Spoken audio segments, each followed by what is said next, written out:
Որպեսզի մասնագետը կարողանա արդյունավետորեն ոչնչացնել անցանկալի մազերը,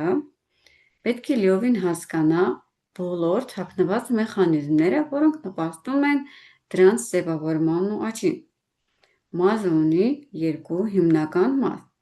արմատ և ցողուն։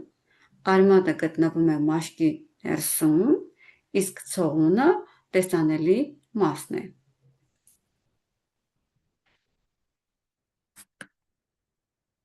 Հիմա եկեք ավելի պատկերավոր ճանաչենք, հասկանանք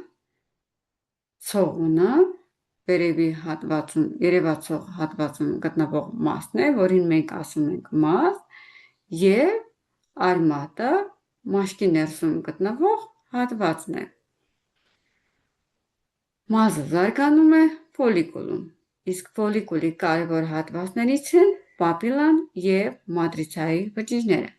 Պապիլան գտնվում է ամենաներքևում,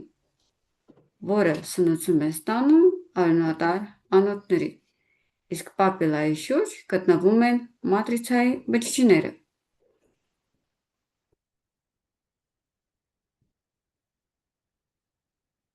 Պապիլան կարևոր է մազի կենսագործունեության համար, իսկ մատրիցան աճի ակտիվ գոտին է։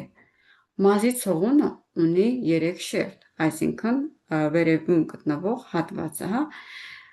կուտիկուլան, կեղևը և մեդուլան։ Մեդուլան հիմնականում ակտիվ է լինում անագին փուլում գտնվող հաստ մազերի մեջ։ Աղվամազերի շատ ժամանակ բացակայում է մեդուլան։ Մազը աճում է 3 փուլերով՝ անագեն, կատագեն և թելոգեն։ Անագենը ակտիվ աճի փուլն է, կատագենը անագենից հետո անցումային փուլն է, իսկ թելոգենը երրորդ հանգստի փուլն է։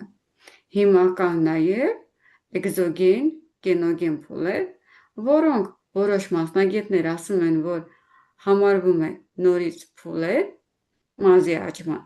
Որոշ աղբյուրները նշում են, որ համարվում են ենթափուլեր։